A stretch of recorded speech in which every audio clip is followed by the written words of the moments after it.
At Pierpont, we teach pride. That's all I need to say.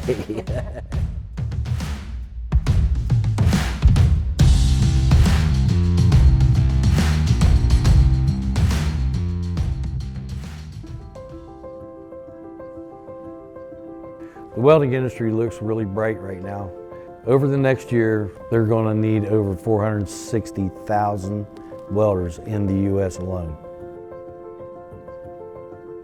At Pierpont, our goal is to get our students to excel and get them job placements. When you take something and you're proud of something that you do, I mean, like welding, every bead that I lay down, I try to do better and better and better and better. Then it becomes second nature, and you're doing that every time.